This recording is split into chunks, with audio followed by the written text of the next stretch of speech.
On the Bravery Academy this week, I'm joined by Chris Romulo, a retired pro Muay Thai champion, to share his story of adversity and empowerment and how you can learn, even at a young age, to find the champion inside you. His story of resilience and adversity has got some beautiful messages, learning how to fight to survive and how those moments of adversity and bravery can truly change us. Welcome, Chris. I am so excited to have you on the Bravery Academy today. Thank you, Emma. Thanks for having me here. This is the first time I'm having a podcast with somebody in New Zealand, so it is awesome. The bottom of the world, that's where I'm based right now. Yeah. Tell me about where you're from. Yeah, sure. So I am originally from New York City, born and raised, Queens, actually. And I lived there up until about a few years ago. I turned 47. And now I'm in New Jersey with my family. So not just one state over from New York, but completely different. I mean, born and raised in the city, and now I'm actually living by a lake and I'm in the woods. So why the change? Well, actually, the change was kind of not forced, but my wife and I, we owned a gym in Queens for close to 10 years. And unfortunately, because of the strains of pandemic, we weren't able to keep our gym open. So we shut down and we moved out here to New Jersey, which is only about maybe 50 miles from New York. And, now we're closer to my wife's family, which as they get older, they need our assistance and we want to be there for them. So it was twofold, I guess, right? We were kind of forced into it, but it was just the right timing for us to be around for my in-laws. Before I moved, I've never lived anywhere else but New York City. So, city boy. Well, it was a bit of a change, but I wish I would have done it earlier in life. It's just amazing to be out here in New Jersey on a lake and like literally surrounded by trees. So it was quite a bit of a change, but a refreshing change, I would say. So tell me about your life growing up in New York, because it's catapulted you, from what I've heard, to be this, I know, retired, but you've obviously been a Muay Thai champion in your life. And that's been a really big part of what I want to talk about today, is this response to fighting in your life and how that's been a good thing. It's challenged you. It's definitely crafted you into the human you are today. So tell me what it was like growing up in Queens. So growing up in Queens, my parents are immigrants from the Philippines, and unfortunately, there was a lot of dysfunction in the household. My dad was and still is a gambling addict, and that left us, as a family to fend for ourselves. My dad would pretty much sit at the kitchen table when he wasn't at work. He would sit at the kitchen table from when the sun came up until the sun went down, and never really, paid attention to the family. And it was a tough upbringing. I made a lot of choices that probably didn't lead me in the right direction at first. And I was also one of the few Filipino American kids in my neighborhood. So that meant a lot of, bullying, all right, in school and in the neighborhood. So I faced a lot of challenges. And again, I made some decisions that weren't the best. But I can look back on it now and say it was a blessing, because, I wouldn't be at this point in my life where I was able to say, okay, I've got to make a decision. Do I keep rebelling and self-destructing, or should I choose another path that can bring me towards what I want in life, what everybody wants in life, which is just happiness, right?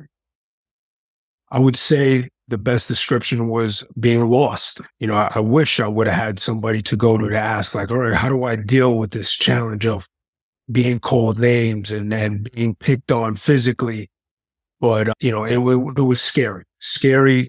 And yeah, I would say I grew up around a lot of fear in my life and just being lost. It was a challenging time. And in New York City at the time, this was during the 80s and the 90s. So the crack era was pretty predominant. Not only was it just whatever was going on in school and what was going on at home, there was actually, violence in the streets. At the time, I thought of it as the world is falling apart around me, But, luckily I was able to stay safe and find a way out. So you were constantly in this state of survival in your life and your upbringing. Yeah, that is definitely a good way to put it. Survival and figuring things out as you went along. And, I did have a small group of friends and we stuck together and we did the best that we could. But, there's this song that I remember growing up, a hip hop song that we were just products of our environment, and it's challenging when, as a kid, you don't realize that there's a whole nother world out there, Yes. right? Yeah, there's a whole nother world out there that isn't living the way you grew up. And there are positive things going on in life when, all this negativity is going on around you. And again, luckily at about 15 years old, I'd finally, made it out of the neighborhood for a brief moment. One of my cousins was getting married in Austria. And my mom, yeah, and my mom asked me if I wanted to, go to this wedding. And it was just going to be me heading out alone on this plane out of New York City for the first time in my life.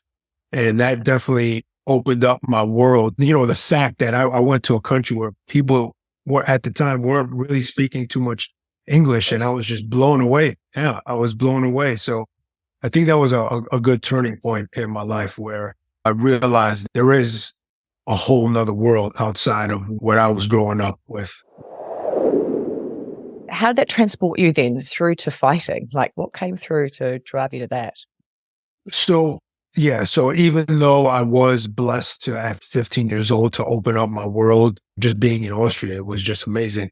But at that time also, I made the decision to unfortunately start drinking alcohol because of everything that was going on at home and the things that were going on in my neighborhood and in school.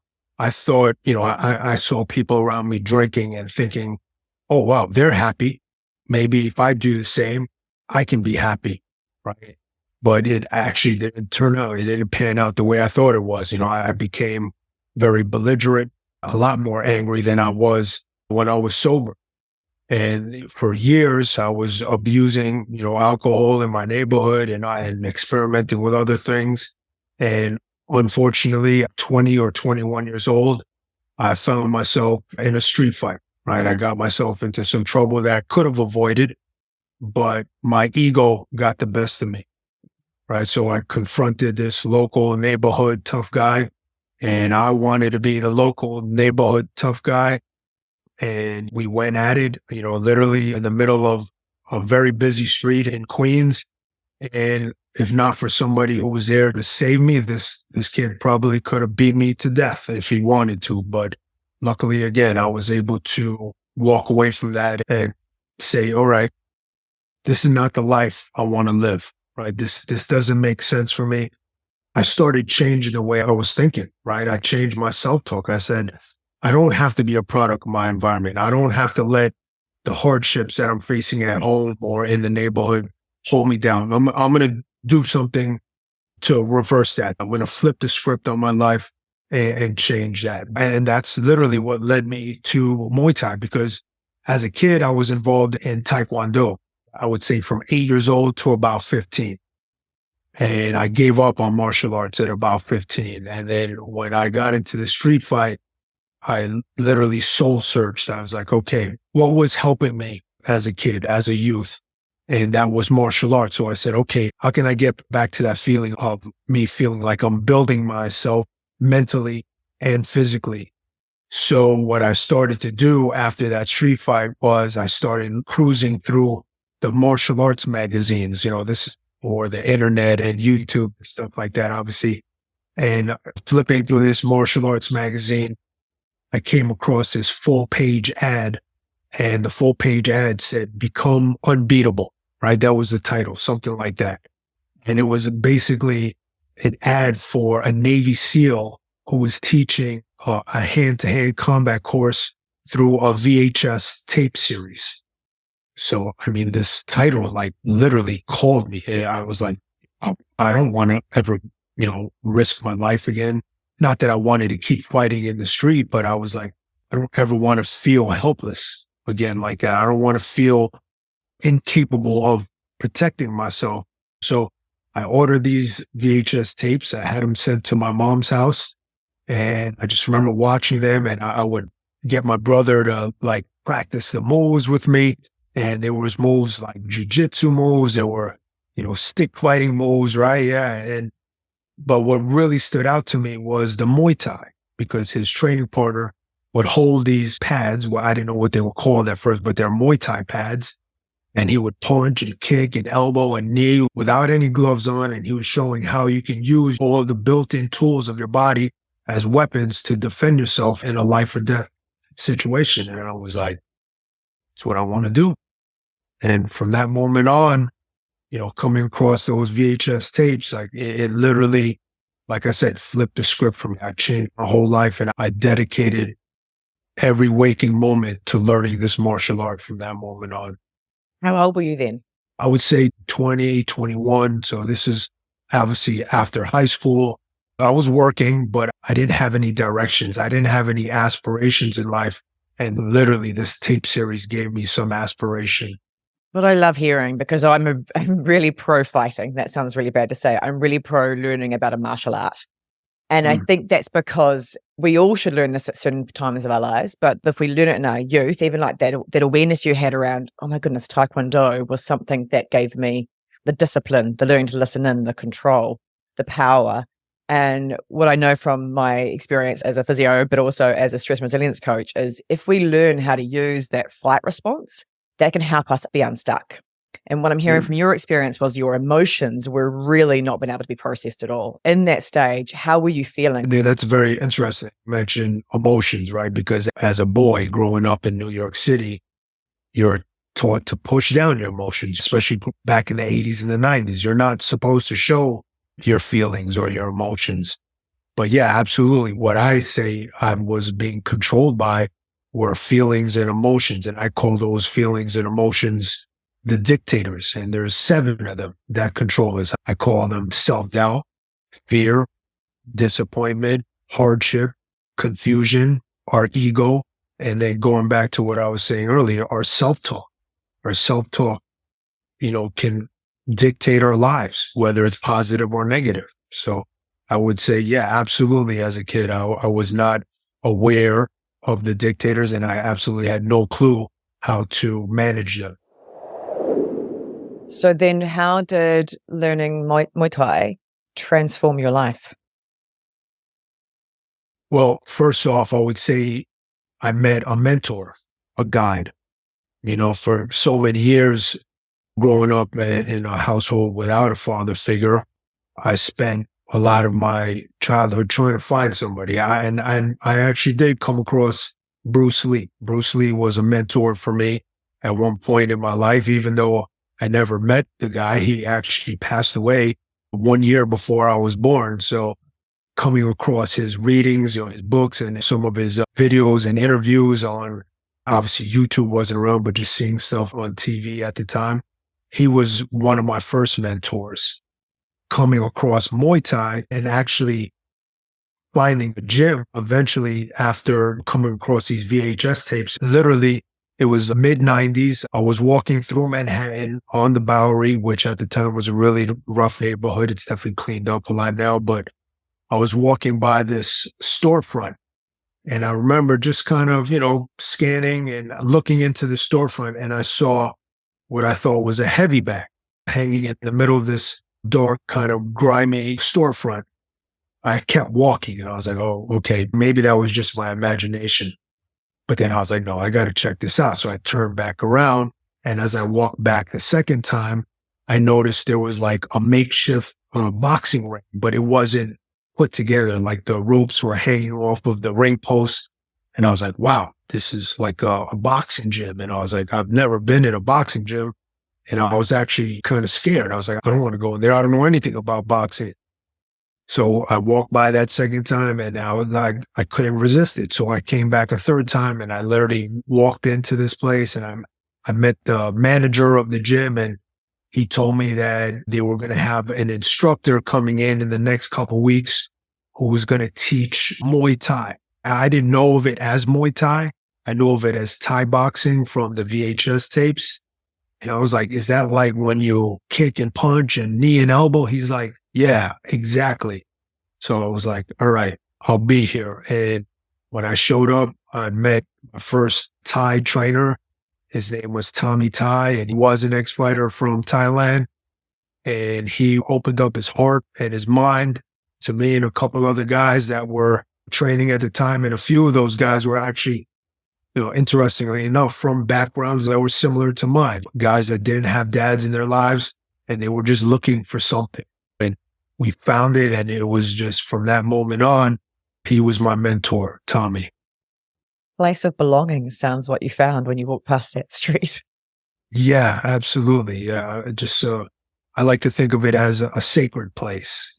Found this sacred place, kind of like when I was a kid. I used my mom's garage as a sacred place, like a place for working out. I would do pull-ups and push-ups and hit the heavy bag when I was a kid, and that saved me from the bullying at school and also what was going on inside the house. I didn't want to be in the house, so I found this sacred spot for me to build, not just physically. At the time, I thought it was just physical training. I thought I was, I'm just going to get strong. But what I learned is that it was more mental and spiritual than anything. And then how did that take you from walking past that shop to being Muay Thai champion? How do you go from that to that? So, yeah, I mean, that is definitely a long road. But so from when I met Tommy for the first time, literally 3 months after that, or within the 3 months that we were training, he asked me, like, do you want to test your skills? Do you want to jump in the ring and fight? And I was like, you mean fight without getting in trouble? He was like, yeah, like take your skills and use them. And he didn't say this in that way, but thinking about it, it's like use your skills in a constructive way instead of trying to get in trouble in the streets and try to prove that you're a tough guy in the street. Why not take your emotions and your skills and bring them into the ring and do it in a way that can build you up? And I was like, yes, I want to do that. So he trained us, me and my training partners for our first bouts. This was back in New York when there weren't a lot of opportunities for Muay Thai fighting, but there was one opportunity, and I won my first fight by TKO. And literally from that experience on, I was hooked on the sport of Muay Thai, the culture of it, the mentorship of it coming from my trainer. And that put me on a journey of, okay, not as a professional yet, how can I keep doing this? How can I keep building myself up? And I took that to a level in the amateurs where I won a state title, a couple national titles, and that brought me to the World Championships in Thailand in 2004, where, again, I left the country. One of the few times I did, I went to Thailand, I went to Bangkok, and I was able to represent Team USA and, interestingly enough, battle an Australian and a Belgian to win a bronze medal back in 2004. Wow. What did that feel like? I mean, it's hard to describe, to just, be the scared, lost kid at one point in your life and to take this journey and build yourself up and get to that point where you're able to compete on a level that you're battling against the world. And you're just like, I came from Queens. I should have been a statistic the way things were going at one point in my life. Well, I should have wound up dead or in jail. Yeah. But to stand there and get this bronze medal and say, all right, I've battled the odds, not just in the ring, but I've battled the odds of life. How did your family respond with this? My mom, again, she's an immigrant from the Philippines. She was obviously happy for me, but in the Philippines, fighting, it's frowned upon, right? It's not encouraged, and competitive fighting, it's not looked at as a viable way to create a life for yourself. So for a long time, my mom, she didn't really understand, but eventually she started to see how much passion and love that I was putting into it and how it was changing me as a son, literally, because I brought a lot of pain to my family as a young kid. getting in trouble, getting arrested, being drunk out in the street, and my mom sitting home wondering if I would ever make it home at points in my life. So to turn all that pain into something constructive, it took a while, but she was like, I'm proud of you, so that felt great. Huge to hear that, to feel that. Yeah, absolutely. And then where did you go from 2004 then? How did that transform to keeping that career going? So in 2004, I remember going to Thailand and training at a gym for 6 weeks and competing for a week in Bangkok. During this whole transition, I was like, I'm going to use this as a way to gauge if I can take this to the professional level. And being able to train in the Mecca, of the sport in Thailand and work with some of the best fighters from all over the world, from England and Thailand and France and things like that. I was like, all right, if I could train with these guys and then compete on an international level, and unfortunately for me, not winning gold, but like at least saying, okay, I was part of the top 3. Like, all right, I can do this now. I can take this to the next level, and I'm going to go pro. I'm going to come home and go pro.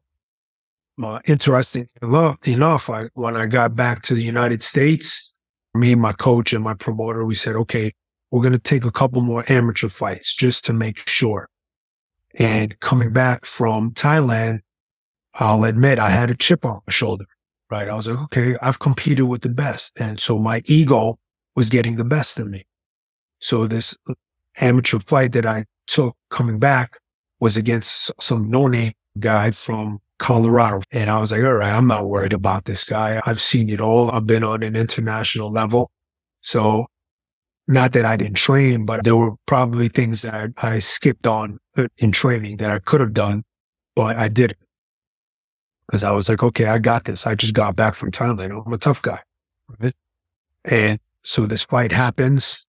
And literally I got stopped in the second round because this guy clobbered me from the opening bell, and I didn't expect it. And it set me back. I would say it set me back because I was like, okay, realizing that I took this fight lightly, I was like, okay, I'm not ready to turn pro because my mental game is not intact. So I took a couple more fights, and eventually I went pro in 2005 or 2006. And how did that transform your life going pro? Well, Muay Thai is not a sport where there's a lot of money involved. You're not making a lot of money. So the way it changed my life was I figured, all right, I need to find a way to supplement the income as a professional Muay Thai fighter. And at the time, I was just working odd jobs. I was actually a light bulb changer in some Park Avenue building in New York City. And I literally sitting in the basement of this, high-rise building, I had a light bulb moment. I was like, I've got to find a way to open up my schedule. I can't work a 9 to 5 and try to train like a professional and move up the ranks. So I decided, okay, I'm going to become a personal trainer. So I quit this job. I found a gym where they were going to hire me as a entry-level personal trainer. And I was like, okay, I'm going to make this jump. It's scary, but I need this for my life. And that was literally the first day I started this personal training gig in New York City. It was the day that Twin Towers came down on 9/11. Yeah. Yeah. So I was on the train heading into the city, and I was stuck on the ground for a good hour. And obviously we had no clue being on the ground what was going on. And I remember thinking like, man, this is, as an angry New Yorker, I'm like, this sucks. This is terrible. Like what could be happening that we're stuck on the ground for this long, not knowing what's going on above ground. And then eventually when I got to my station, I literally ran up the stairs because I was late, obviously for the first day on the job, and running through the gym, I could see on the screens, one of the towers still burning. And I remember thinking to myself, I was like, wow, that's a terrible commercial, right? Not knowing what was going on. It was actually the first day of training. So it was a classroom environment. So when I got to the classroom, as soon as I sat down and obviously apologized for being late, that we're stuck on the trains, the proctor of the training said, if anybody needs to call their family and find out if they're okay because of what happened downtown, what happened at the Twin Towers, you can do that. And I was like, whoa, okay, this is real. This is not just a commercial. Something big is happening right now. So obviously huge, not just big. Something huge is happening in New York City and the world. Talk about being scared again, like what a scary time in the world. Not just New York. The whole world was affected by what happened on 9/11, 2001. It's just a reminder, when I go out to youth empowerment talks at these schools and in the area, I do my best to remind and share with these kids that this is what life is about. Like things are going to happen that we have no control over, right? But it's up to us as human beings on how to respond, how to deal with our feelings and emotions so that we can, uprise and prevail against these dictators that try to control us, the inner dictators, right? And the situations. What I've loved about your story is that going from feeling so alone and lost in that young child there to then now being back in and helping youth. And that's a big part of what you do now. So tell me about how going from that Muay Thai experience to then been going into schools now and working with the youth has transformed the way that you look at the world and what you teach them. Yeah. So I retired from fighting in 2011. And I actually opened up my gym with my wife in 2010. We opened up our gym in an at-risk community on purpose because I wanted to give back in some way, because Muay Thai had brought so much to me. And I wanted to give back by giving this at-risk community a way out, so to speak, for some of these kids. But since then is when I said, okay, how else can I give back? Other than just teaching the art of Muay Thai, which is great, but realizing that it's not always about fighting physically, but it is about the internal fight. And that's one huge thing I learned, that being a martial artist, and I'm sure you've experienced that yourself in training in jiu-jitsu, that it's all in here, right? Physically, yeah, you want to be strong, flexible, you want to have endurance, but none of that happens if you don't set it in your mind first. So that's what set off the public speaking, which is probably even scarier than fighting, if anything.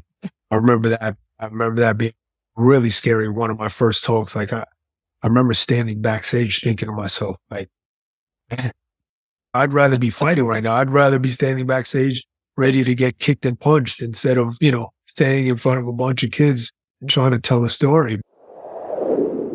Back then, I was working for like an anti-bullying organization as well, and helping kids who might be facing what I was facing when I was a kid.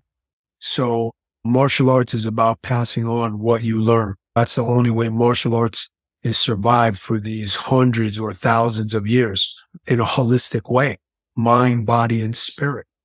Absolutely. My experience from learning martial arts was when I was 37. And again, I'm an absolute wipeout. And the reason why I did it was because of my own stress experience, my own trauma around surviving dating a con man. And for me, while it wasn't physical abuse, the emotional and mental abuse, I needed to figure out a way of getting that energy out of my body and to feel safe around men and safe around people and being in my space. So learning a martial art was actually really healing for me as well. And I learned that my fight response had to be able to be released in a controlled environment, and that it taught me so much. So I'm not training currently. It doesn't say I won't get back there, but what it taught me was I wish I'd actually learned a martial art in my youth. I think I would have been dangerous. That's more what I'm saying. No. I was just going to say, dangerous is good. You want to have an ounce of danger in you, Yeah. I have a fight in me that comes through my other sports that I played. And what I realized is that while many of us don't get given that mentorship, and I wasn't probably given as much mentorship in my sporting career, I could have gone a lot further in a few different areas if I was. Really, it does come to having those people they've got your hands on your shoulders and walking forward with you. That mentorship, that commitment, that leadership really is what changed my life in lots of ways. And if I even just go back to the leadership that was shown in that martial arts gym and the jiu-jitsu gym that I went to at 37, my children now go there, and they, only because I did jiu-jitsu, have they done jiu-jitsu, and then some of their friends have done jiu-jitsu. And I'm like, this is a really cool ripple effect out, because I know the power of them learning to control they're not control their emotions to forget them, but to allow them to feel them, to experience them. And they did their first fight in a comp setting about 3 weeks ago. Oh my goodness, talk about stressful experience as your mother sitting on the sideline. And then suddenly they're both like rolling at the same time. And I remember thinking, oh my goodness, I just want them to be safe. And here I am pushing them into this environment where they are like fully like rolling around with people. And I'm so proud. Technically not safe, right? Yeah. But so not safe. It's so safe, but not safe. And so for them, this experience of stepping into challenge and adversity, I think we've got very, very comfortable in our world, and we cotton wool. We stay in our safety zone because we don't want to be hurt. But actually, this is what I think you've got to learn to fight in your own way and to release, because our body's got energy, right? We've got this energy that flows through us. And learning something like jiu-jitsu or going to the gym or moving your body, you're actually allowing energy to flow. And if it stays stagnant, that's when it sets up that mind and emotions for that kind of downward spiral. I may get back to jiu-jitsu, but even for that slice of time, learning a martial art and learning that place of control. And as a breathing coach, my goodness, did my breathing get tested doing the rolling and endurance. And I was really grateful about that, because the more that I work with people, I see that we get stuck in the survival response and we don't know how to move through. And obviously that's not going to mean everybody wants to go and roll that with somebody on the ground or learn Muay Thai. But you've got to find your way of letting that energy, the emotions out in a safe way. I absolutely agree. A constructive way. You know, I like to think of it as we all have this energy in us. That same energy that you had for jiu-jitsu or that I had for Muay Thai, it could have completely been drugs, alcohol, you know, pornography, whatever else that is destructive. You know, the whole mind, body, spirit connection is forgot about a lot. Tell me about how this has changed you as a father, because I know you're a dad as well. Well, I remember as a kid, I was about 8 years old when I realized my dad was giving up on the family, that he was completely, detached emotionally. I mean, physically, he was in the household, but emotionally and verbally, he was detached. But I remember telling myself at 8 years old, I was like, I'm going to find a way. I'm going to find a way to make a name for the Romulo family. I didn't know how. I didn't know what I was going to do. But I remember, going back to self-talk. I remember saying that to myself. That was a clear thought that I've held on to for a long time, since that day.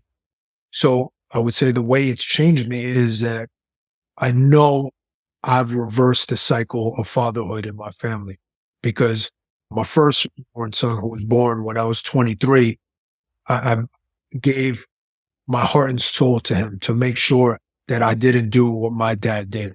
And now even my son, he just turned 12, my second son, I do everything in my power to show up to his games. If I'm not obviously working or something, but I show up to his games and show up to his swim meets and show up to his school or drop him off at the school bus. And I would say maybe that wouldn't have been possible if I didn't go through what I went through as a kid, because I know now I'm always proactive as a dad and as a husband, because not only did me and my brothers suffer, my mom suffered a lot, the toxicity that was going on in our household. I would say I am aware and purposeful on a daily basis of not letting that vicious cycle keep going on, because from what I heard, I never met my grandfather, but my grandfather was back in the Philippines, was unfortunately also a gambling addict, and he gambled the family house away back in the Philippines. So I know I've done everything that I possibly could to not let that cycle keep going. Circuit break that generation is an amazing achievement. An amazing achievement. Circuit break. You brought up a term earlier, and this has been a part of my self-healing and my self-recovery over the past few years. Trauma. Yeah. And I think of it as father trauma. And that is still a process that I'm involved in. I talk to a therapist weekly. I joined a program which I came across by mistake, actually. I was researching organizations and youth conferences that I would like to speak at, and I came across this organization. It's basically adult children of alcoholics or dysfunctional families. I literally was amazed that something like this existed. I had no clue. I wouldn't say that I've recovered completely from the trauma that I grew up with by any means. I know there's a lot more that I could do because there's obviously deficiencies in myself as a human being and maybe as a father or a husband. And I want to make sure that I'm proactive on doing whatever I can to stay on this healing journey. So yeah, I've been to about 6 or 7 meetings now, and it's just opened my world up to other ways to recover and become a better human being. I love that because you've used the physical element so much to do it. Your mind, you've had to be so strong on the way that you talk to yourself. And now it sounds like you're really coming down to the heart and the emotions and healing that. Yeah, I like to think of it as a spiritual journey. So what are you doing now? What does life look like for you as you're, like we're talking about, the giving back? Yeah, so over the last school year here in the United States, I spoke at 55 schools. So I did 55 presentations of what I call Champions Uprising, right? Champions Uprising is a memoir that I wrote back in 2017, but it's a mission that I believe we're all on, not just the kids, but we're all champions and we're all uprising against these 7 dictators. So I went to these schools, shared my story of how many times I've failed in life and been set back, the disappointments and the hardships, but proving to them that you're not defined by your disappointments and your hardships, that you can figure out another way to grow and evolve no matter what. It's not a matter of if life is going to knock us down. It's a matter of when. And then what are we going to do to pick ourselves back up? So yeah, that is the mission now. It's been a great introspective journey of soul searching and figuring out, okay, what's going to be my next mission? And that's it, being a youth empowerment specialist. I like to think of myself. What I look at that as well as what you're really sharing is the challenge response to stress for children, to know that how you show up in that experience will actually change the way that your brain and your chemicals are released in the body. And as a stress resilience coach, I'm like, that's amazing. Viktor Frankl, the last of our human freedom is the power to choose. And that, if anything, if you can equip a kid with that early on in life, imagine what a kid can do with that kind of power. I'm just so grateful for the work that you're doing. I think it is a real pleasure to have spoken to you today, Chris. If people want to know more about you, you've got your amazing book, Champions Uprising. I know that you also run a podcast with your wife.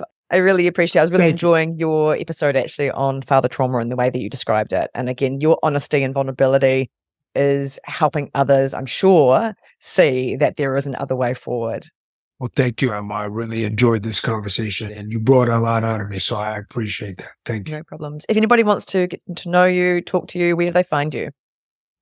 So you can go to my website, chrisromulo.com. Actually, I just put together a quiz. So it's chrisromulo.com/quiz. And it's a quiz that you can take to find out, what your champion archetype is. Ooh.